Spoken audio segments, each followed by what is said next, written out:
প্রতিদিনই রাজধানী ঢাকা সহ সারা দেশে কম বেশি বৃষ্টি হচ্ছে, ফলে ব্যাহত হচ্ছে কাঁচা পণ্য সরবরাহ। আর সেই অজুহাতে ঢাকায় বেড়েছে কাঁচা বাজারের দাম। বিশেষ করে শাকসবজি ও কাঁচা মরিচের দাম ক্রেতাদের নাগালের বাইরে। শুধু তাই নয়, বেড়েছে মাছের দামও। বাজারে গিয়ে অস্বস্তিতে পড়ছেন ক্রেতারা। শুক্রবার কাউরান বাজার, রামপুরা, শেওড়াপাড়া, মিরপুর ১ নম্বর, নিউ মার্কেট, হাতিরপুল বাজার ঘুরে দেখা যায় বেশিরভাগ সবজির দাম কেজি প্রতি ১০ থেকে ২০ টাকা পর্যন্ত বেড়েছে। তবে সবচেয়ে বেশি বেড়েছে কাঁচা মরিচের দাম। খুচরা বাজারে কাঁচা মরিচের কেজি ২৮০ থেকে ৩২০ টাকা বিক্রি হচ্ছে, যা এক সপ্তাহ আগেও ছিল ১২০ থেকে ১৮০ টাকা। বেশিরভাগ সবজির দাম এখন ৮০ টাকার নিচে পাওয়া দুষ্কর।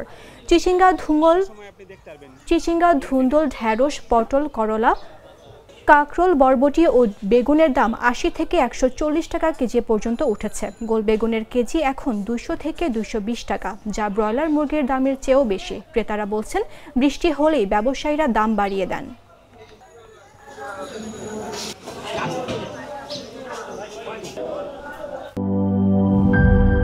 আপনার প্রিয় কাপড়ের যত্নে এলো এনজাইম সমৃদ্ধ Arik silver wash detergent powder, ৫০০ গ্রাম মাত্র ৭০ টাকা। প্রিমার্ক।